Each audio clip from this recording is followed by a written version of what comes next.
Bon matin, Marc Simoneau, comment ça va? André, monsieur et madame, bonjour. Je suis un petit peu nerveux.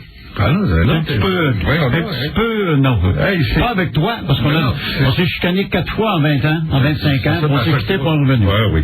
Je suis content de te voir ce matin. Ben, ça me fait plaisir. Je t'écoutais vendredi. J'écoute à tous les matins. Des fois, dans l'auto, quand je m'éloigne, là, je viens vers chercher. Ouais. Puis, surtout, c'est que lorsqu'on commence à t'écouter, t'as pas changé. C'est que tu développes des choses. Puis sûrement, il y a des gens qui s'effâchent. Puis, ils font peut-être un détour pour pouvoir prendre la fin de ce que tu as commencé. Puis comme ça rentre pas dans toutes les maisons, il y en a qui restent à la porte à écouter ça dans l'auto le temps que je ferme ma boîte. Puis c'est drôle parce qu'après ça, les femmes se plaignent. Ils rentrent pas, je paye dans un Internet number one. Ouais, Internet number one. Et dans la maison, chez moi, il y a 2 radios qui sont ouverts sur l'étage. Alors, ça permet la qualité des radios, ça permet de transférer. Oublie pas que on pensait un jour de faire de l'Internet quand toi, tu étais déjà connecté. Tu as été le pionnier de toute notre gang. Moi, j'ai demandé une machine à écrire, ils m'ont apporté une TV, puis j'étais de mauvaise humeur. Ouais. Toi, tu as tout de suite embarqué sur le courrier électronique des années avant moi. Et je te regardais aller, puis je regarde Simoneau Baptême. Il est encore parti dans une de ses aventures. On savait pas que ça donnerait ce que ça a donné. Mais toi, tu étais là-dedans bien avant nous autres. Moi, je t'ai dit une journée, je m'en souviens. Tu m'avais parlé d'Internet dans tes termes. Puis j'avais dit dans 10 ans. Hein? Internouille. Ouais.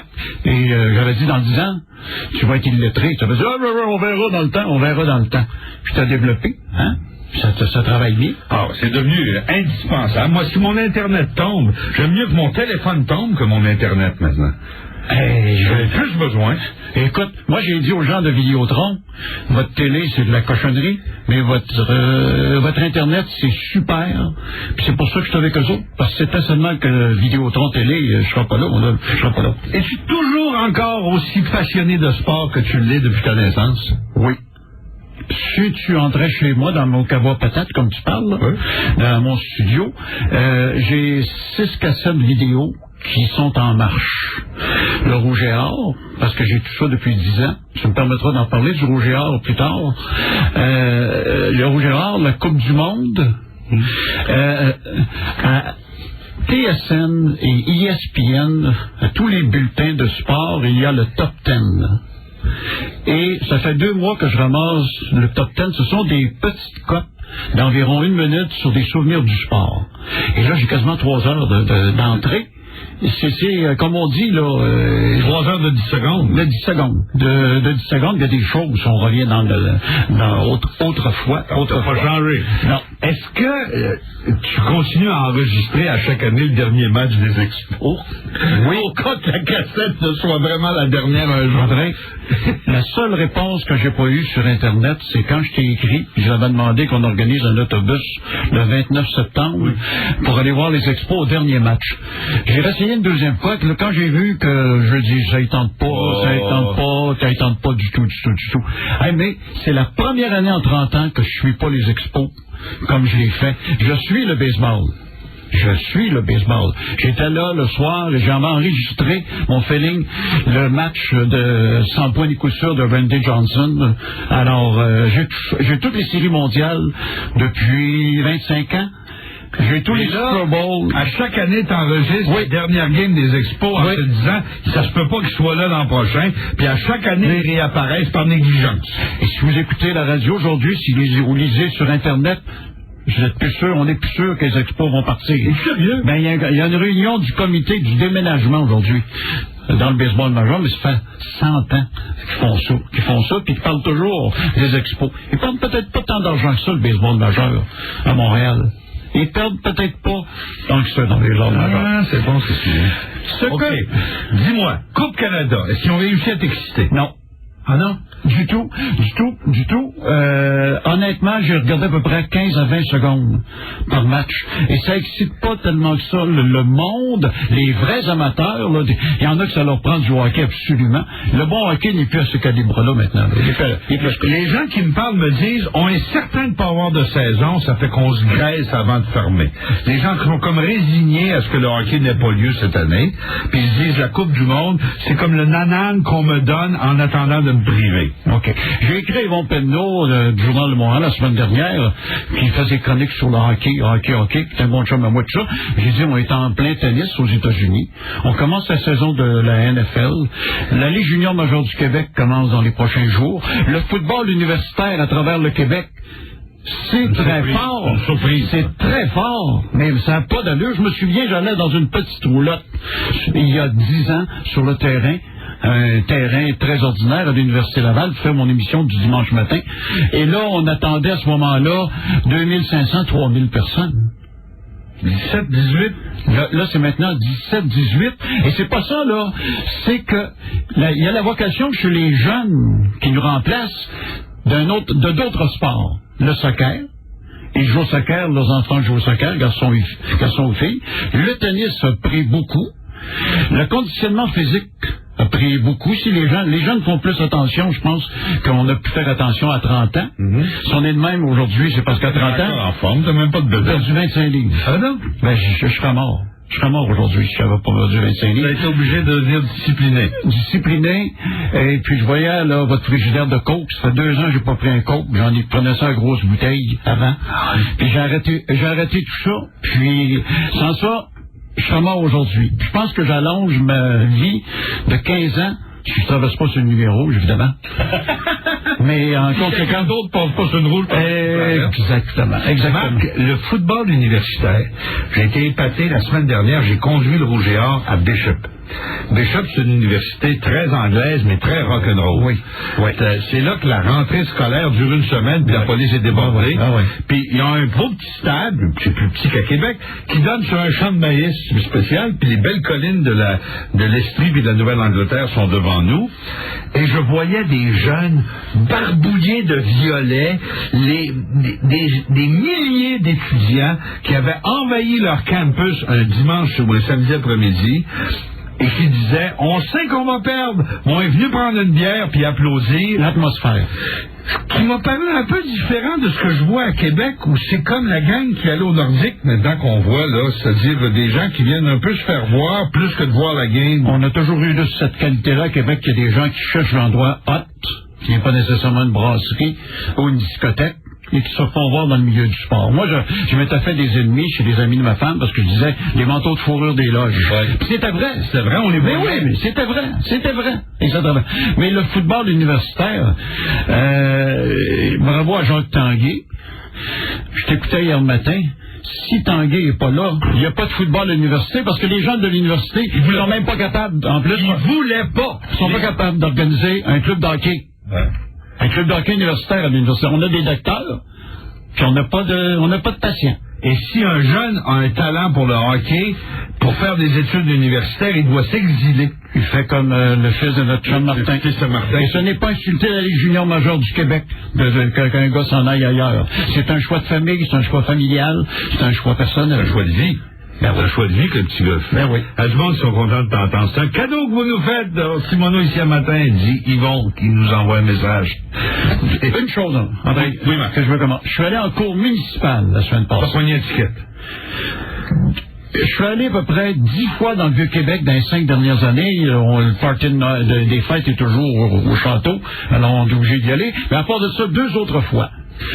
10 heures un samedi matin, je prends un ticket près de l'hôtel de ville, dans une rue où c'est one-way, où il n'y a pas un char, puis je ne sais pas, je me stationne contraire. Ouais. J'ai un ticket, alors je vérifie, il n'y a pas d'indication que c'est one-way. Alors je décide d'aller à la cour avec ça. Je reçois des tonnes de lettres. Finalement, je me présente à la cour. J'explique devant le juge qu'est-ce qui est arrivé. Je gagne. Tu gagnes? Je gagne. Et le juge à la Cour municipale de Québec, les juges à la Cour municipale de Québec, si c'est pour un ticket, tout ça tu l'expliques bien, ça passe.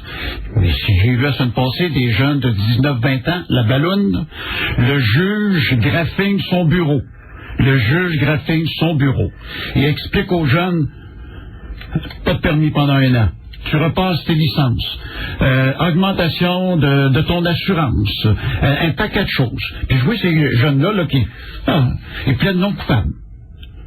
Ils sont pognés là, dans un système qui est logique, mais le juge à la cour municipale de Gaucho, là, non, je te de pas de faire un tour là, parce que... Il va trouver ça. T'as gagné ton ticket? J'ai gagné mon ticket, et puis c'est un ticket de 42 piastres. J'ai demandé au juge avant, puis le juge connaissait le sport. Je pense qu'il a reconnu mon visage. Mais j'ai demandé, monsieur le juge, avant que vous rendiez votre sentence, est-ce qu'il y a des chances que j'aille en prison? Il dit non. J'étais déçu. J'étais prêt à aller en prison. Pour ton 42 piastres? Pour le 42 piastres, parce que c'est une question de principe. En d'autres temps, si j'avais été pas correct, j'aurais payé. Imagine-toi, Marc, que tu serais un homme d'affaires qui essaye de gagner sa vie à Québec avec un restaurant, un bar ou un magasin, puis que tu as des enragés d'étiquettes qui viennent harceler tes clients à mesure qu'ils s'arrêtent chez toi. Parce que toi, t'étais pas pour rien dans le quartier des Talents quelque part. Je suis allé changer de l'argent près de l'ancien CHRC. Il est 9h30 un samedi matin, il n'y a pas d'auto nulle part dans la rue. Mais elle est one-way, je ne sais pas. Et je vais mettre de l'argent dans le parcomètre, en plus. Je mets de l'argent dans le parcomètre, puis je pogne un ticket. Ce que je voulais te dire...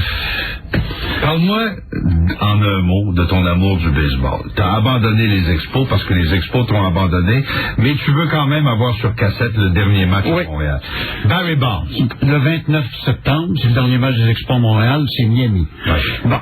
Ce soir... Oui, Barry Bonds, ce soir, ça? Ce soir, c'est le 700e de Barry Bonds. Il y en a 6,99. Cette année, pour ceux qui suivent le baseball, ça va être une statistique qui ne veut rien dire, il a reçu des buts sur balle 203 fois, dont 103 fois intentionnels. On a peur de lui. Imagine-toi s'il n'avait pas eu ça, là. Toutes les qualités ou les défauts qu'il peut avoir, c'est un enfant de chienne, mais c'est un maudit bon joueur de baseball. Ce soir, il va frapper son 700e. Après ça, il s'attaque au record.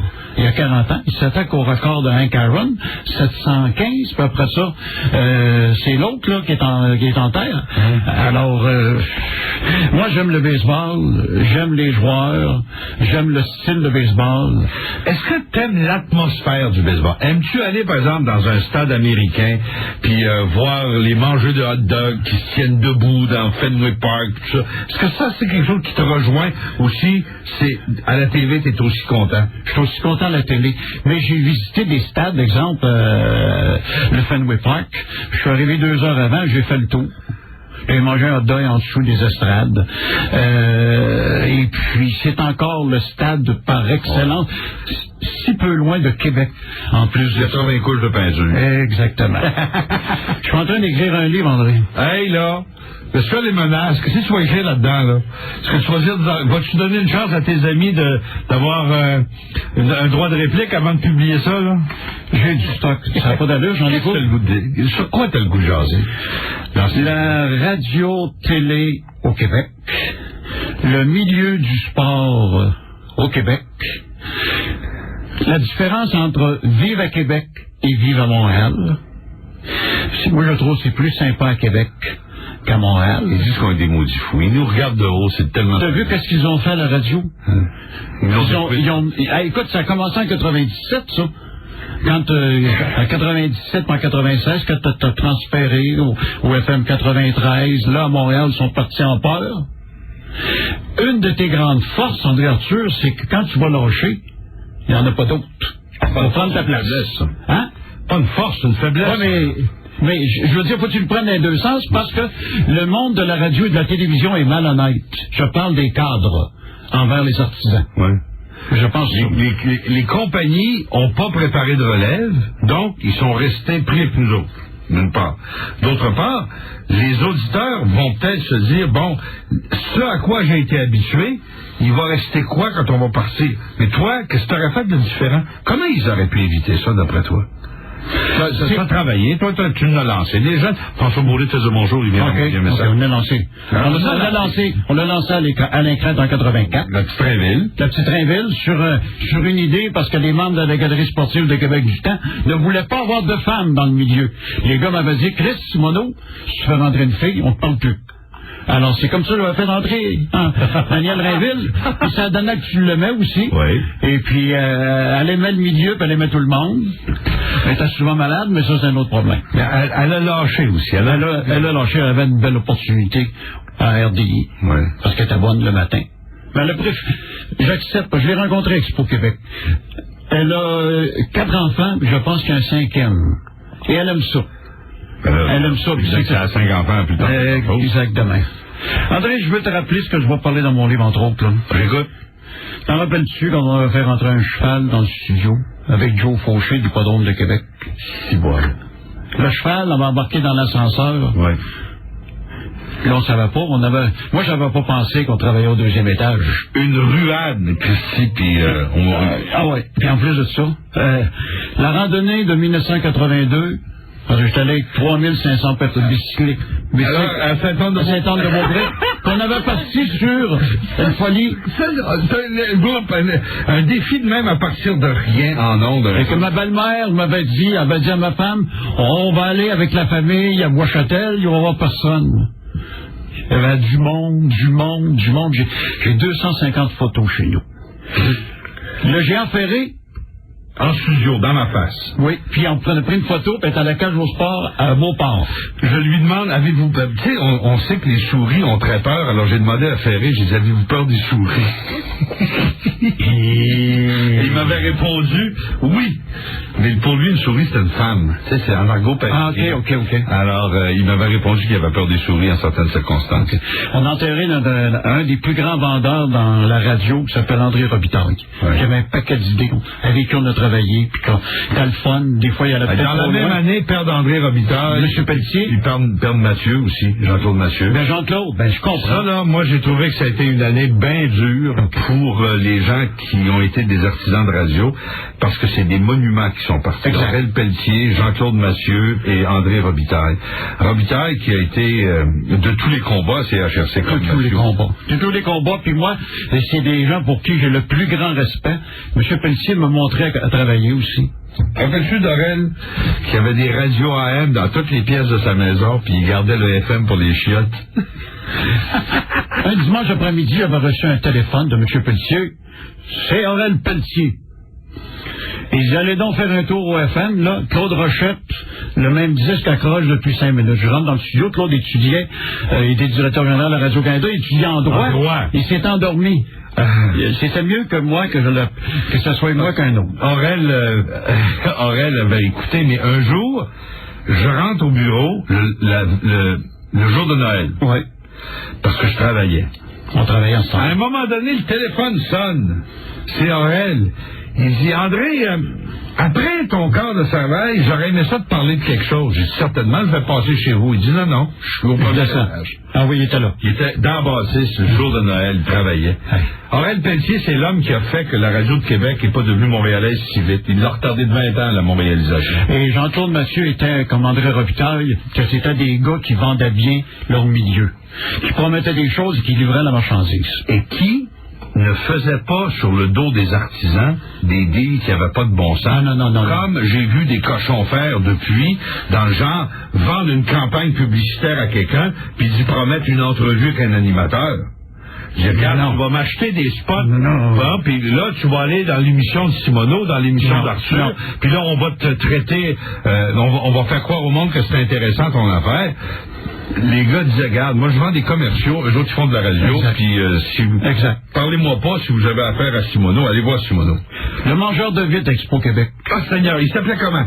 Non. Il n'avait pas un nom italien. C'est un Français. Un Français qui a un nom italien. Il avait mangé un Bessic. Oui. Puis après ça, on avait dit, l'année prochaine, il va manger un clôture, l'expo, ça va être gratis. À l'expo, ça c'est une idée d'André Robitaille. Et à l'expo, le mangeur de vitre est tellement populaire que tous les kiosques autour de CHRC sont pas capables de faire des affaires. Il y a trop de monde. Oui. Trop de monde. Après ça, Okay. Le gars va sortir des affaires. José Mathieu puis le débarquement lunaire à Expo Québec. C'était un show, il prenait le contrôle. Ouais. Il prenait le contrôle. L'hypnotiseur qui avait en haut, à Place Québec, oui, dans un avion, doit endormir une trentaine de personnes. Il avait endormi les gens à partir d'un avion. Les gens étaient couchés dans Place Québec. À Place Québec. On est la seule radio qui a gagné un succès à endormir ses auditeurs. Mais c'était vrai, hein? Oui, il dormait pour vrai, le monde, là. Le HRC, j'y tiens à Place Laurier. Les autos. Les gens mettaient les mains sur un char. Mais le dernier à lâcher, il gagnait le char. On a fait un avion aussi. Oui. Il y avait du monde. Il y avait du monde. Hey, du monde, là, ça n'a pas d'allure. Phil Laurier, 2h du matin, un samedi soir, il avait été obligé de bloquer les entrées parce que la passerelle commençait à plier. Tellement il y avait du monde pour venir voir le show. À 2h du matin, un samedi soir, dans Place Laurier. C'était un show pour ça, là. C'était un show. Ils avaient 5 minutes à l'heure pour les faire pipi. Hein? Oui. Et tabarnouche. Phil la Tulipe. On a traversé le Canada en bicycle avec Phil la Tulipe sur une idée que toi, t'as parti à un moment donné qu'on aille vendre des macarons sur le boulevard Laurier. Ah, oui. Sur le boulevard Laurier, on a commencé un matin à vendre des macarons. Ça a grossi, assez qu'on s'est ramassé sur... moi, je me suis ramassé dans le Pacifique, à l'île de Comox, à Vancouver, où restent des militaires. Oui, Comox. T'es là. On est parti dans... Il est parti de là, c'est envenu. On a inauguré un autre... De l'Est ou de l'Ouest? Les deux fois. Il est parti de l'Est un coup, il est parti deux fois. On a inauguré un hôtel à Halifax, toi et moi, et les gens de CHRC dans le temps. Et je me souviens de ce soir-là. Toi, quand t'allais à l'hôtel, moi, je ramassais des gros livres qui disaient de laisser à l'hôtel, là. Oui. Mais toi, tu ramassais des serviettes. Premier soir à l'hôtel. À l'ouvert, on était là pour Phil la Tulipe. Ah oui, puis avec Irving. Hein? Avec Irving. Avec Ross Godreau. Ross Godreau était embarqué là-dedans, pas à peu près. Il embarquait, hein? Oh, ben Ross, il est toujours embarqué là. Il embarquait, là. Il embarque dans le coin, Ross, il défonce tout ça. Exactement. Il passe là-dessus. Ce que je veux te dire aussi, c'est que il y avait des choses dans le monde du sport, là, dans le monde politique qui m'énervent. Tu as toujours été un chroniqueur politique qui faisait semblant de s'occuper de sport. Comment tu la vois, la politique de la Ville de Québec, la révolution, puis Beauport? D'abord, il faut lever les indépendants dans la Ville de Québec. Moi, je pense que quand tu rentres d'un parti, si tu t'en viens indépendant, tu touches un beau salaire de 3 ans. Quand tu t'en vas en parti où tu te présentes indépendant. La fusion du Parti civique, moi, je crois qu'à ça, je pense que Jacques Landroit va partir, que M. Mercier doit partir. Ils font rien. Ils font rien. L'histoire des pompiers. En 83, Jacques Landroit a rentré les pompiers à Beauport, le lendemain qu'il avait été réélu. Oui, il n'avait jamais parlé. C'est un ami. J'ai tourné contre lui pendant 8 ans. Par la suite. Là, est-ce que ce système de pompiers-là qui nous a rentré en 83, ça ressemblait à ce qu'on avait aujourd'hui? Pourquoi qu'il nous avait annexé? Pourquoi il n'a pas fait un système de pompiers et de police? Puis on aurait pu nous annexer avec Charlebourg. On était capable de faire une ville avec Charlebourg. Il y a un petit gars qui est mort, puis Cyril Delage nous rappelle dans son rapport hier qu'on a tellement négligé les pompiers que c'est à Beauport qu'un petit enfant est mort. Ben oui. Puis ça, c'est Jacques Langlois, puis c'est pas la fusion. C'est Jacques Langlois qui a donné ses pompiers à Québec. Oui. Qui a donné ses polices à Québec. Pour sauver 800 000 $. Ouais, puis mais il a peut-être sauvé un peu, mais... Non, je pense qu'il n'a pas sauvé, parce qu'on a développé pour la Ville de Québec ce grand centre d'achat où est aimablement tangué, le Walmart, la cage au sport et tout ça. Ah, ils rentrent de l'argent dans les coffres de Québec, là, maintenant. C'est plein de terrains libres en arrière, près du boulevard de la Capitale. Mais ça a l'air que pas M. Pelletier, M. Lallier, il veut que le monde déménage au centre-ville. Ouais. Alors, on aurait bloqué la construction en haut de Beauport et en haut de Charlebourg. Michel Lotito, le mangeur de Bessic de Michel Lotito. Et c'est Pierre-Yves qui te fait dire bonjour. Bonjour, il y a de la mémoire. La gang, on sait tout, Marc. Dimanche soir, il y a peu de gens qui l'ont remarqué. Pat Summerall a fait un retour au football. Ah oui? C'est lui qui est la voix de football. Ça passe à TSN, ça passe également le dimanche soir. Là. Alors, Pat Summerall est sorti. Il a quel âge maintenant? 76, 77. Mais je pense qu'il a arrêté de prendre un coup aussi. Là. Ça aide, ça aide. Ce soir, pour le match entre le Canada et les Flames, on a demandé à Eginla, qui joue avec Kiprusoff à Calgary, quelles étaient ses faiblesses. Il n'avait pas voulu. Il dit seulement qu'une chose. Il dit Kiprusoff porte un chandail par-dessus ses épaulettes de Britney Spears. Des fois, là, j'ai surveillé ce soir si on est capable de le saisir à la télévision. Ouais. Et c'est une de ses forces, c'est ça. Ah bon, ça, c'est une de ses superstitions. Ouais. Il ne va jamais le laver, en plus. En plus de ça doit sentir bon. Ouais. Je m'en viens avec un site Internet. Je rêve à ça depuis longtemps. Tu vas avoir ton site Internet? Oui, 1er janvier. Qu'est-ce que tu vas mettre là-dessus? Tu vas-tu mettre tes souvenirs, tes affaires? Qu'est-ce que tu vas mettre là-dessus? Un commentaire. Ouais. 8h30, 11. Sur un événement politique, sport, culturel ou je suis pas si cruche que ça, là, en tout cas je fais ça. Et puis je vais parler de mon livre aussi. Je peux parler de toi un matin. Ouais. Jean-Marc, il dit, je veux savoir quand est-ce qu'il sort son livre.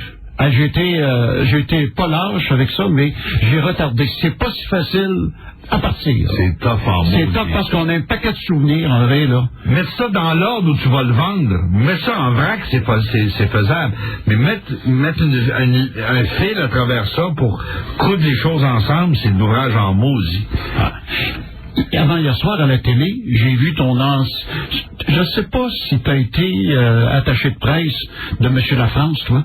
Non. Non, il travaillait il était au ministère des Affaires sociales, on ne peut pas prendre un coup dans ce temps-là. Là. Ah ouais? Ils ont passé ça au Canal D l'autre soir. J'ai pensé à toi. Toi, tu es tombé avec l'honorable juge Bienvenu. Moi, j'ai été le chef de cabinet de Jean Bienvenu en 71.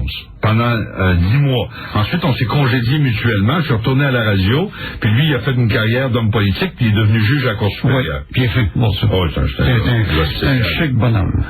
Alors, on parlait de la politique municipale tout à l'heure. Il faut qu'il y ait un changement. Et moi, je vois pas Jacques Jobin. Jacques Jobin, il a de la misère à saluer le monde. Monsieur Larose, je pense qu'il a atteint son niveau.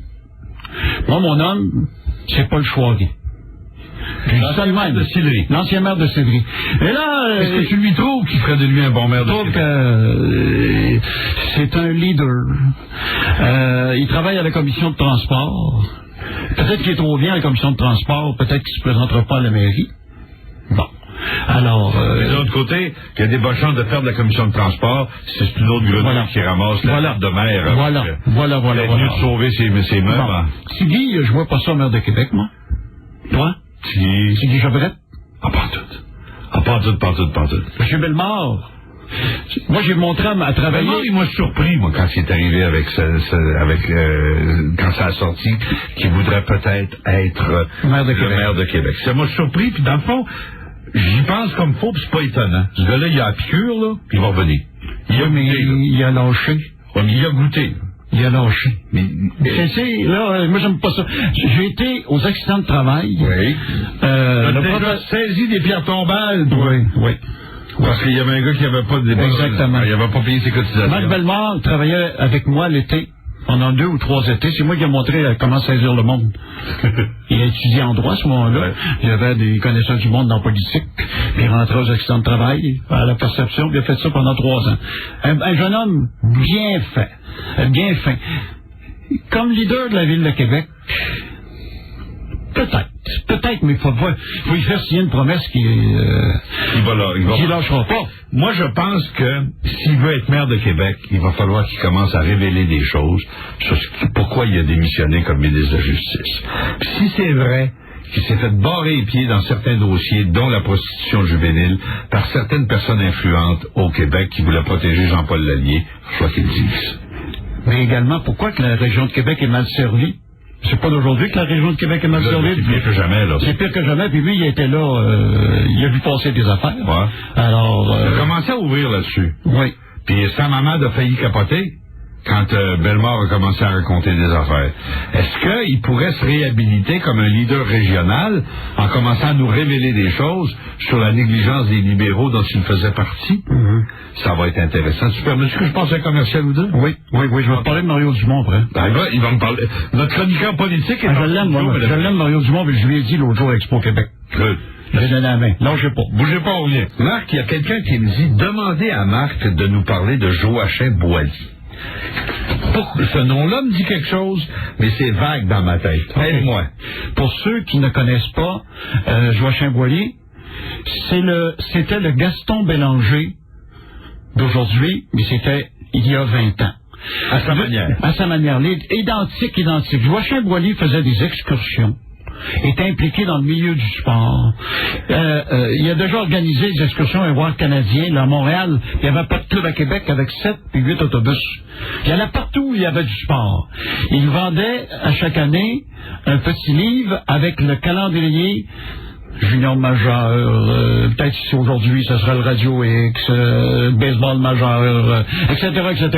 C'était un cahier d'annonces que Joachim Boily vendait et tous les commanditaires reprenaient à chaque année parce que Joachim, qui était un organisateur né, un gars pas d'allure, habillé, là, tout croche. Tout était dans sa tête, lui. Ouais, tout était dans sa tête.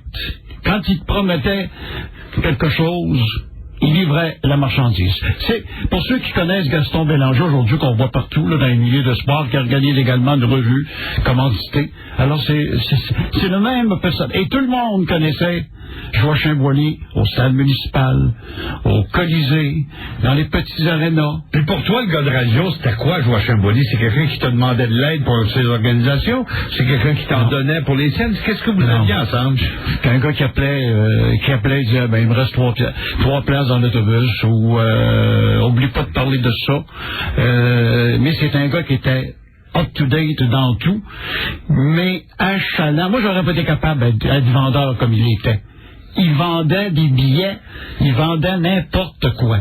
Mais tout le monde avait confiance en lui. Un peu comme Gaston Bélanger aujourd'hui, qui demeure à Beauport. Comme une ventouse. Non, il appelle ça un organisateur sportif.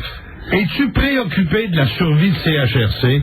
Es-tu sympathique aux efforts que font les syndiqués qui nous ont rendu la vie impossible le temps qu'on était là? On a passé plus de 25 ans à CHRC.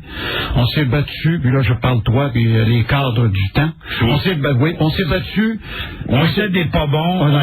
Eux autres auraient fait mieux. On n'apportait rien à la station. Il était temps qu'on s'en aille. On a fini par partir parce que c'était plus vivable. On a offert... Des années d'or. Il y a des années d'or. Il y avait des gars qui faisaient entre 50 et des filles qui faisaient entre 50 et 75 000 par année, à part des gugus. Oui. Qui étaient très bien traités. 4 jours de congé aux 2 semaines. Il travaillait une fin de semaine sur 2. Il travaillait en fin de semaine, il était surpayé et on était à CHRC des pleins de marde. Mais c'était les meilleurs à Québec, à savoir que CHRC était les meilleurs à Québec. Mais ça me fait rire un peu de voir les gens de CHRC actuellement, de ce qui reste, de travailler pour rester ouvert. Il y a dans les 15-20 dernières années, ils ont travaillé pour fermer CHRC. Fermer CHRC. Moi, j'ai eu 140 griefs en 17 ans d'un gars à CHRC. Une seule personne. Une seule personne. Ça s'appelait M. B. Monsieur B. Alors, mais on a réussi à survivre. Toujours avec quand M. B partait sur ses croisades de griefs, c'était toujours avec la collaboration active du syndicat, de Paul Ouellette et des gens qui étaient les syndicats, et la collaboration silencieuse de Nab Garniepi qui lui passait par en arrière et stimulait tout le monde sans s'impliquer personnellement dans la direction du syndicat. Quand ils ont fait la grève en 82-83, c'est moi qui prenais présence sur la ligne de piquetage. Ça sentait. Toi, je pense que c'était passé à CGRP. À CGRP, ça chantait Simoneau mange la marde. Mais on prenait des présences, on savait ceux qui étaient forts et ceux qui n'étaient pas forts. Et tu sais comment la grève à CHRC s'est réglée? Dis-moi là. C'est que ça s'est réglé à un moment donné autour d'une table et il y a quelqu'un qui a dit, je me souviens pas qui, si on envoyait les offres aux femmes par lettre enregistrée à la maison, Si on informait madame qu'on n'est pas des pleins de marde comme les gens le pensent. Et c'était, alors ils ont envoyé par lettre enregistrée les offres à madame et la grève s'est réglée par la suite. L'entreprise a envoyé aux bonnes femmes, les gars qui étaient sur la ligne, le contenu réel des offres qui avaient été faites et qu'ils avaient refusées. Alors les gars arrivaient à la maison, soit ils disaient, j'ai des pleins de marde, des gars, puis ils disaient ça aussi quand il y avait le syndicat qui était actif. Alors, ces gens-là ont connu comme moi, comme toi, les années d'or de la radio entre 80 et 90. Ils ont chié dessus. Ils ont chié dessus. Le jeudi midi, il n'y avait plus aucun vendeur à CHRC qui avait quelque chose à vendre pour la fin de semaine. Le magasin La Tulipe prenait 1 an d'avance ses commerciaux. T'en souviens-tu, c'est remote. Et Ameublement Tanguay donnait sa liste pour 1 an à son vendeur 1 an d'avance. Mais là, on a un conflit, toi et moi. Comment ça? C'est que tu viens d'exprimer exactement ce que je pense, que j'avais pas trouvé le moyen de l'exprimer d'une façon aussi claire. Moi, je suis avec mon cœur comme ça. Au comportement qu'ils ont eu, d'une part, mais d'autre part, on peut pas perdre une antenne. Si on en perd des antennes, on a tellement perdu beaucoup depuis quelques années dans le milieu à Québec, on peut pas perdre une antenne de plus. Moi, d'abord, ça se réglera pas, là, avec Chorus, ça se réglera pas. Moi, je pense qu'on va être capable d'avoir CHRC pour une pièce. Et évidemment, il y avait des choses à remplacer, là. Pourquoi? Si quelqu'un essayait d'avoir CHRC, mais que ça restait avec la même convention collective, encore avec le même syndicat, même s'ils sont juste 3 mangements. Non. Il va dessus? Non. Non, mais je ne veux pas être du tout. Puis on conseille aux gens de ne pas y aller. On n'a pas besoin de faire un conseil, c'est connu dans le milieu. C'est encore Montréal qui va diriger Québec. Ouais. Ils vont nous dire que les feux sur la rue Sainte-Catherine sont plus importants que les feux sur la rue Saint-Jean. Ils vont nous dire que le Canadien de Montréal, c'est plus important que n'importe quoi au monde. Puis... Moi, je me souviens, on présentait le baseball le samedi et le dimanche après-midi. Et à un moment donné, j'écoutais le baseball. Après un commercial, on ne revenait pas. J'ai pris l'habitude pendant un été d'écouter, je pense que je suis monté au poste 10 fois. Parce qu'il n'y avait pas d'opérateur. Peser sur le piton. Peser sur le piton, pour qu'on ait le baseball. J'avais dit à Georges Jamel, plus de temps pas. Moi, j'écoute le baseball, la radio, je me promène où je suis. Puis je vais monter, puis c'est une dizaine de fois. Ça venait de Montréal. Pas capable de s'entendre le cue technique pour embarquer. Exactement. C'est ça, nous autres. Ah oui, je ça. Bien encore aujourd'hui. Hey, il y a des gens qui sont assez cassés, là. Un nommé Michel Tremblay, qui est directeur des programmes, là. Oh, mais ça, c'est du monde important. Ça reçoit des fax du bon Dieu tous les matins. Et on a congédié du monde pour rien. Et sans raison. Ils l'ont tué, leur entreprise. Ils l'ont tué. À cette mine d'or, CHRC, c'était des lettres d'appel extraordinaires.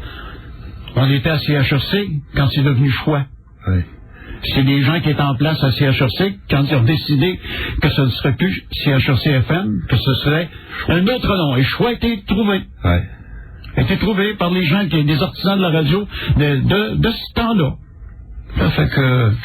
Mais on pourrait en compter, on pourrait en compter, là, ça n'a pas de... Est-ce que tu vas au Capital? Je suis pas allé cette année, mais j'étais au départ quand ça partit. Est-ce que c'est autre chose que les vidanges du baseball, ça? J'ai rencontré des gens à l'épicerie en fin de semaine avec la casquette des Capitales.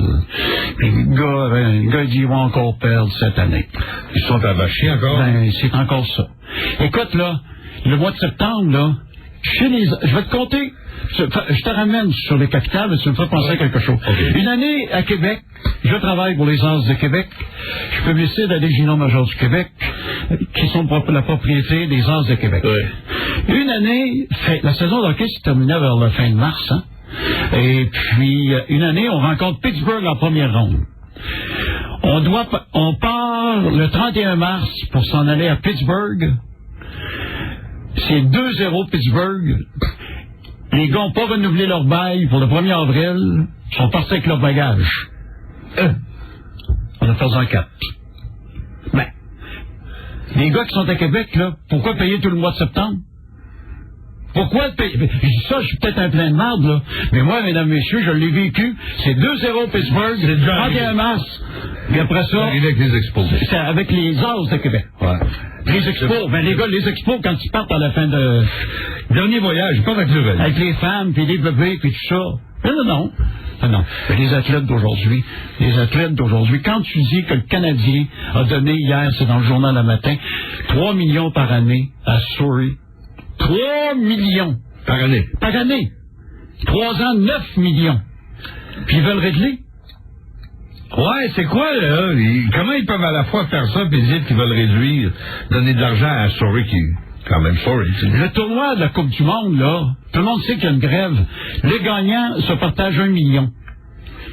Les gars, ils vont aller chercher, avec leurs petites dépenses, évidemment, ils ne payent rien de dépenses. Ils vont aller peut-être chercher un 1500 000, avec ce qu'ils ont accumulé. Mais écoute, moi, je pense que ça va durer 2 ans. Oh oui? Je pense que ça va durer 2 ans. Parce que dans 2 ans, là, les gars qui gagnent les gros salaires et qui sont vieux, ils vont leur dire, comme on dit dans notre milieu souvent, t'es trop vieux, tu coûtes trop cher. Moi, j'ai été congédié à CHSC, on n'a pas renouvelé.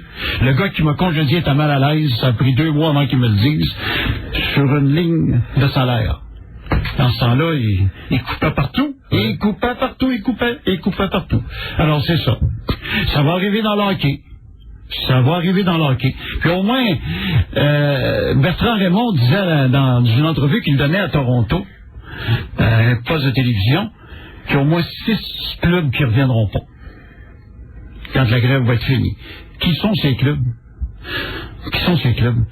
Et il ajoutait, je suis content de voir que Molson est toujours près du Canadien. Ouais. Si vous avez lu le cahier des affaires du Journal de Québec il y a 2 semaines, vis-à-vis les autres, Gillette, c'est un tout nu. Il y a 270 millions d'actifs, c'est un club de hockey, puis le centre Molson qu'il y a eu gratuitement.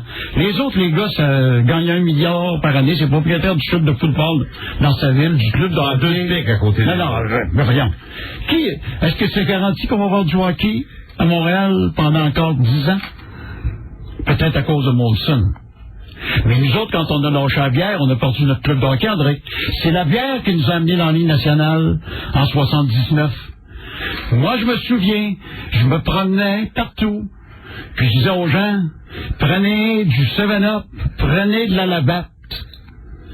Mon plus grand chum que j'ai eu dans la vie, Jean-Guy Laberge, c'était le gérant de Molson à Québec. Mais j'écoute. Comme les gens étaient partisans, j'ai été 2 ans sans aller chez Métro.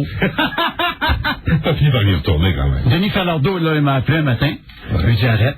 Je sais pas si tu fréquentes les métros Gagnon, mais depuis qu'il a vendu à Métro, ça a déjà changé. Hein. Ouais. Le petit spirit qu'il y avait là, il est parti vite. Ouais. Parce que Falardeau, il a créé de quoi de spécial à Québec? Sa famille, sa femme, ses enfants, des bons gérants partout. Puis à part de ça, des caisses ouvertes. Alors, moi, là, puis Falardeau s'est impliqué dans le sport à Québec, les capitales. Les capitales, il a investi là-dedans. Il a failli se faire pogner par Boilly, par Jean-Paul Boilly aussi dans les fumisteries récentes. Il s'est tiré à la dernière minute. Il a vu là, que ça va pas de bon sens. Ça va pas d'allure. On a vécu les Bulldogs, on a vécu les Rafales. Oui. Après ça, on devait avoir un club de football à Québec. Jean-Paul était là-dedans. Il faisait comme l'histoire du Colisée, tournait le terrain de bord au stade municipal. Et ça prenait, écoute, là. La meilleure chose qui a été faite à Québec dans les dernières années, tu vois qu'ils sont en affaires, puis je suis pas toujours d'accord avec eux autres. Monsieur Tanguay, puis Jacques, puis André Jolicoeur, quand ils ont acheté les citadelles, ils ont payé ça 750 000. Ça a l'air que le 3e, avec Michel Cadrin, sont arrivés à la banque. Ils ont fait chacun un chèque de 250, puis il n'y a personne qui a appelé le gérant pour contresigner. Pas si c'était bon. Aujourd'hui, une nouvelle franchise dans la région majeure du Québec, ça va coûter 2 millions. Tu parlais des remparts, tu parlais pas des citadelles. On a des remparts. Excuse-moi, des remparts. Alors, je veux dire, ils ont en fait fluctué leur argent, même dans le milieu du sport, en étant très utile. Et là, quand tu regardes le football à l'université, moi, c'est ça qui m'impressionne. Marius Fortier m'a dit pendant 20 ans, toi puis ton maudit football. À toi dimanche matin, il m'appelait. Qui m'a appelé pour embarquer sur le conseil à Rouge et Or? C'était Marius Fortier. Ils ont pas un club de football à l'université. Et j'en aimerais ça que tu viennes voir, sentir, donner ton opinion, tout ça. À du maudit football. Et ça a changé quand des gars comme Tanguay, qui a pris le téléphone puis qui a appelé des gars qui dit écoute, on te vend 100 000 TV par année, on a un club de football qui s'en vient, on aimerait ça que t'annonces. Mais tu sais qu'ils ont été obligés, le premier obstacle qu'ils ont eu, c'est l'université. Je suis convaincu. L'université n'était pas intéressée à voir ça. Puis c'est encore de même. L'université prend les avantages, prend le prestige, mais l'université, ils voient ça d'un bien mauvais œil. Un sport américain en plus. Écoute, là, à l'université, ils ont un des meilleurs clubs de ballon panier depuis des années. Ils ont, dans le volleyball, en 76, ils ont présenté un match ici avec 10 000 personnes de volleyball intérieur. C'est deux sports qu'ils pourraient véhiculer bien plus que ça. Les gens se développent dans une université ici, au gars et filles, vont jouer dans les ligues professionnelles en Europe. Ouais. Hein? Ouais. Ils vont jouer en Europe. Ouais. On dérange. La performance sportive de l'Université Laval est un désastre. C'est le privé. C'est le privé qui fait marcher. Le privé qui a permis de faire des choses malgré l'université. Malgré. L'université fait partie des obstacles. Pourquoi qu'ils ne rentrent pas en club de hockey? Ça fait des années. Gaston Marcotte, Charles Tifo. Ah, des donneurs de conseils. Ben oui. Donneurs des docteurs. Ça enseignait, mais c'était pas capable de coacher, par exemple. C'était pas capable d'organiser. Je peux vous dire une chose, là. Les gens qui n'ont pas vu ça, le Rouge et Or hockey remplissait le Colisée. Avec Poulain. Oui. Avec Jean-Paul Poulain. Le docteur André Charest, ouais, qui était un excellent joueur de hockey, qui est décédé, qui a décidé, lui, de faire de la médecine. Un peu comme Thibaut Choul, qui a joué pour les As, mais qui... André Charest, c'est le père de Micheline, ça? Ben oui. Bon, on est petit à Québec. Le monde est petit. Comment les gens se comportent avec toi quand tu sors et qu'ils te rencontrent? Qu'est-ce que les gens ont à dire à Big Marc? Est-ce que vous revenez? C'est quoi tu réponds? Moi, si tout est prévu comme je pense, fin juillet. Tu peux pas arrêter le temps comme ça, Marc. T'as pas ce temps-là. Tu commences à grisonner. Tu es obligé de prendre soin de ta santé. Oui. Tu peux pas étirer le temps comme ça. Demi-temps. Demi-temps. C'est évident. Demi-temps. Oui. Pas le matin puis le soir. Non, mais je veux dire, les fins de semaine. On remettre ça au mois de juillet, c'est un an ici. J'ai compris un paquet d'affaires que la santé, c'est important. La vie t'a bardassé depuis quelque temps, toi. Oui. Moi, j'ai réglé un gros problème d'impôt en 2004. En 2000, il fallait que, de façon ou d'une autre, je ne m'entendais pas avec CHEC, l'impôt me l'a chargé 75% de mon salaire. Alors, mon avocat me dit, tu lâches, tu retourneras travailler quand on aura réglé. C'est réglé depuis 2000. Et quand je vois ces tata de Revenu Canada se promener avec une pancarte, ils ont des jobs sûrs. Ils font mal à bien du petit monde. Pendant que d'autres compagnies fourrent le monde. Puis je les vois se promener avec une pancarte avec un job sûr. Évidemment, c'est gênant pour un fonctionnaire à revenu de voir passer un salaire de 200 000 par année, avec des dépenses, et d'être connu, puis de gagner 40 000, lui, puis de se battre avec son syndicat chaque année. Et moi, en 1974, j'ai lâché le fonctionnarisme, la vice-président du syndicat des fonctionnaires, la seule et unique grève qu'il y a eu, j'étais là avec une pancarte. Et puis on laissait rentrer ceux qui ne voulaient pas rentrer. L'affaire Guinegui, ça? Oui. Ton chum, ça? Oui. Vous avez comploté des affaires ensemble? Il y avait un maudit français qui était le vice-président aussi. Le gars est arrivé de la France.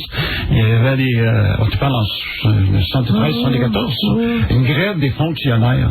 Une grève des fonctionnaires. Alors, quand je regarde ça, tu travailles pour le gouvernement, je pense que tu as un job sûr. Moi, je l'ai vécu de même. À moins que tu voles, ou à moins que... Puis même là. Même là, il y a des gens qu'on a vu dans une municipalité ici, là.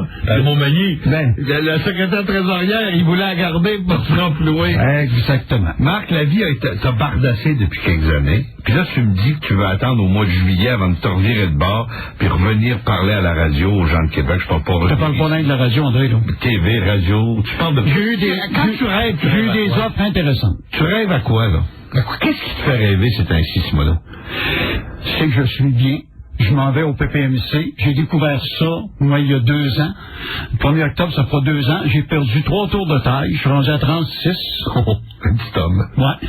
J'ai acheté des Bermudas 36 il y a à peu près 2 mois. J'ai dit à quoi tu rêves? Il me répond avec sa ceinture. Oui.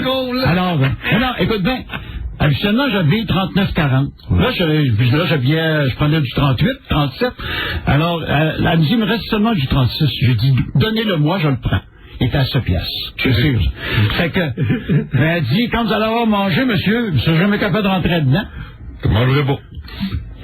Je suis rentré dedans un samedi matin. Et c'était une victoire pour moi. Simoneau, ce que je m'aperçois, c'est qu'une chose qui a vraiment pas changé, c'est que tu te mets des défis à toi-même. T'achètes des culottes 36, puis après ça, tu t'organises pour rentrer dedans. Oui. T'as fait ça toute ta vie. Oui. Dans tous les domaines. Que ce soit dans la radio, dans la télévision, tu t'es fixé des défis, oui.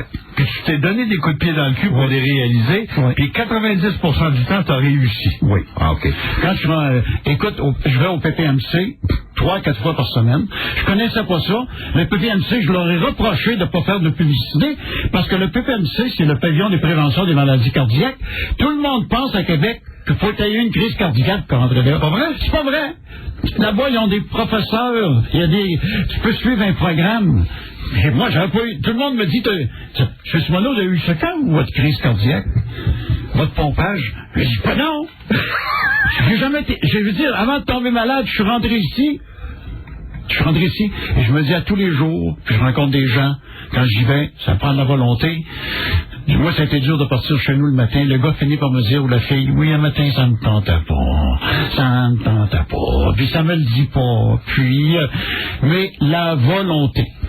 Et puis on vieillit, sans dire notre âge, et plus je vieillis, je me dis qu'en faisant ce système-là de me mettre en forme, je vais rallonger ma vie de 10 ans. Quand je t'ai demandé à quoi tu rêves, je pensais que tu me parlerais de business, et là tu me parles de PPMC puis de Tour de Ceinture. Marc, t'as changé tes priorités. D'abord, j'ai 4 petits-enfants qui sont ma priorité et qui seront, c'est à eux, je vais rendre hommage dans la première page de mon livre à qui on rend, pourquoi je fais la raison pour que. Ouais. Et là, il y a une de mes petites filles qui me dit à un moment donné, Papy, ma petite amie en face, elle dit que t'as vu à l'atelier hier. Là, c'est la première fois. Alors, je voudrais leur montrer dans quel milieu. Ces petits-enfants-là savent pas que leur grand-père, c'est Big Marc Simoneau, qui a dominé la scène des médias sportifs pendant des années à Québec. Ils savent pas c'est qui, hein? C'est leur grand-père. Il y a eu des caricatures, le roi Arthur, j'ai ça chez moi. Lorsqu'ils vont commencer à lire et écrire, je vais leur sortir des livres de caricatures. Il y en a eu 3, André. Ouais.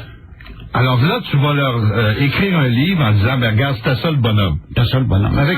Et c'était ça Québec, dans le milieu de la radio, télévision, journaliste écrit également. Et puis, as-tu gardé des amis dans le business? Quelques-uns. Plus je regarde ça, moins mes amis sont dans le business. Quelques-uns, mais je les vois pas. Par exemple, Robert H.B. C'est un vieux chum, mais on se voit pas aux 6 mois. On se voit quand tu l'as pas vu depuis 3 ans. Robert H.B. a fait confiance à un gars de Québec, à CKVL en 95, en 96. Alors, j'ai pas d'amis, non, parce que la business n'est pas franche. La business n'est pas franche. Mais écoute, là, tu peux pas.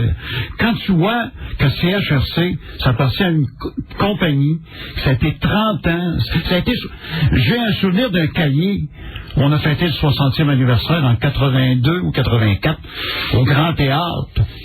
Ça venait de Québec, ça. C'était fait par des gens de Québec, c'était la propriété des gens de Québec. Ça décidé à Québec. Hein? Ça fait rêver. Bon. Mais à Montréal, ils pensent avoir tout découvert. Mais là, ils ont un club de football qui est plat. Des Alouettes. Je sais pas comment les gens font pour regarder le football canadien. Marc, je vais reconduire des gens au forum pour nouveau. Au Centre Bell qui était le Centre Molson. Canadien. Ils rembarquent dans mon autocar, ils sont enragés.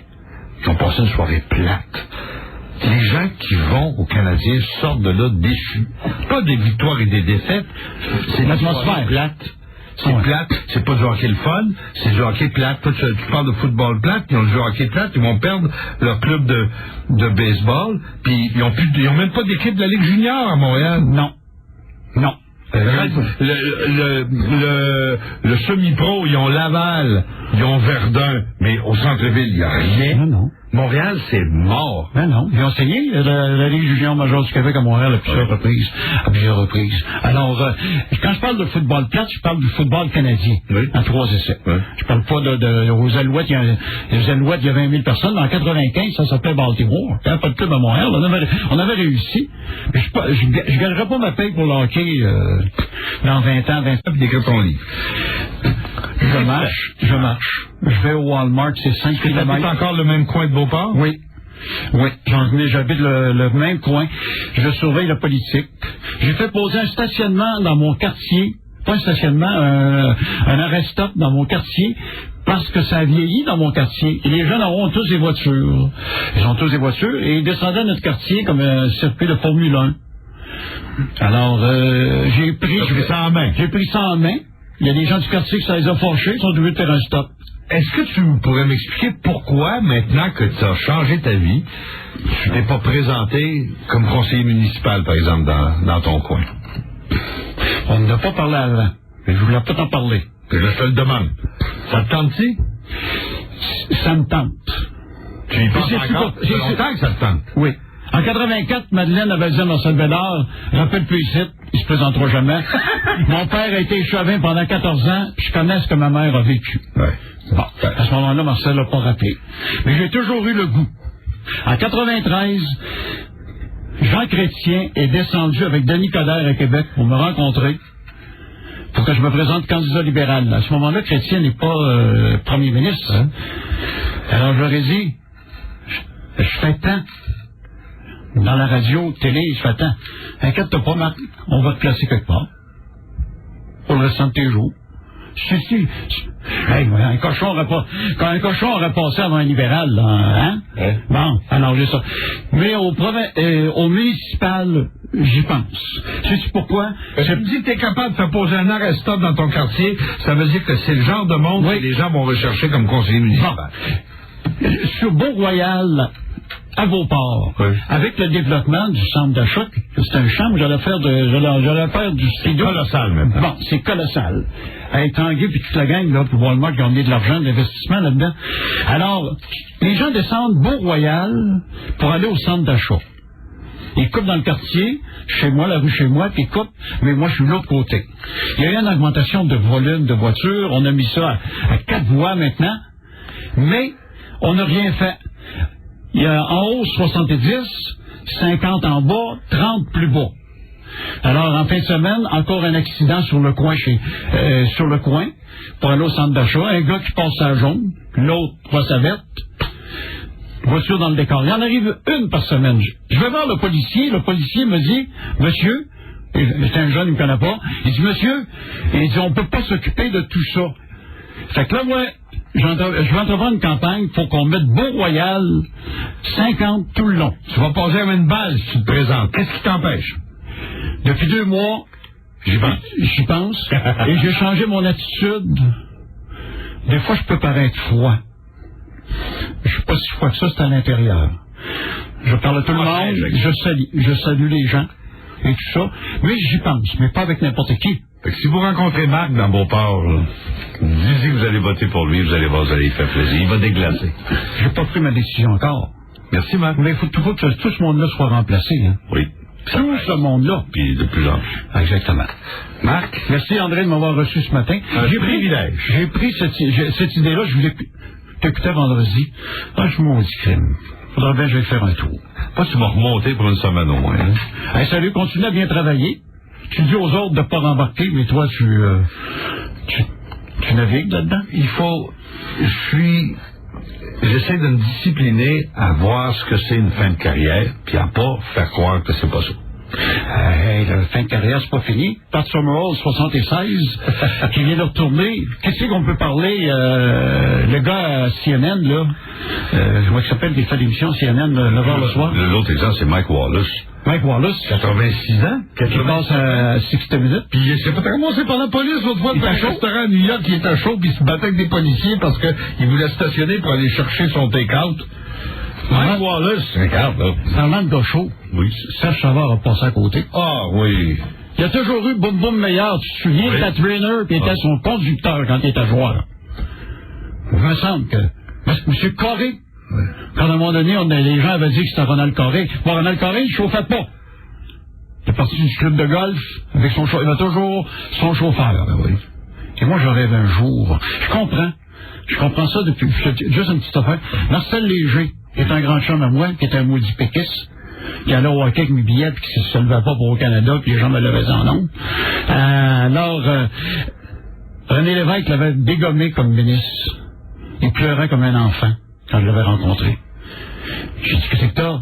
J'ai perdu ma limousine. J'ai perdu ma limousine. Le secrétaire de l'avion, c'était pas grave, mais la limousine. La limousine. Jean-François Bertrand, qui allait magasiner sur quartier, samedi matin, avec son chauffeur. Va devant certaines écoles à Québec, tu vas encore voir les limousines de ministres reconduire les enfants. École privée.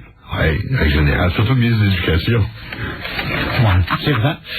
Marc, hey, salut, merci tout le monde. Tu nous as fait, mais t'as pas idée de tout. Je vais te relayer les messages que je vais recevoir. Puis, oui. Je vais juste une chose. Ah oui, d'accord. En terminant, puis là, c'est vrai, je vais être franc dans le livre. Oui. Direct et franc, mais pas méchant. Parce que mon avocat me dit, tu vas me le montrer avant. ça passe ou ça passe pas. C'est ça. Je vais être franc, puis je vais enlever des choses que je ne passerai pas pour pas faire mal à des gens. Comme Marcel Aubu s'est mis 23 millions dans ses poches. Il y avait 46 millions dans le compte de banque des Nordiques quand ils ont vendu. Ça, c'est des choses qu'on dira pas. On dira pas. Il va falloir retourner à la radio pour le dire. Puis Marcel Aubu a enlevé un job à mon avocat, qui était depuis des années, il était l'avocat de la Légion majeure du Québec. À un moment donné, c'est Marcel qui s'est intégré là. Alors, Marcel fait toutes ses affaires à Montréal. Il avait promis d'aider pour le club de football à Québec. Il cherche encore ses investissements à Québec, lui, hein? Il n'a pas. Rien. Il n'a jamais rien ramené à Québec de cette fortune-là. J'ai rendu hommage quand je suis allé au Canal D pour avoir ramené les Nordiques, mais c'est lui qui les a sortis de Québec. C'était pas nécessaire à ce moment-là. Avec mon marchand métro qui a mis 3 millions dans ses poches. Mon cher Marc. Salut, là c'est vrai. Gros privilège que tu nous as fait. Beau cadeau. Prends soin de toi. Continue, ça va bien. 1h30 d'entraînement, André, là. Go! Tu devrais. Mesdames et messieurs, je vous inviterai à partager avec nous le verre de l'amitié et à laisser un passage pour que les journalistes puissent nous quitter.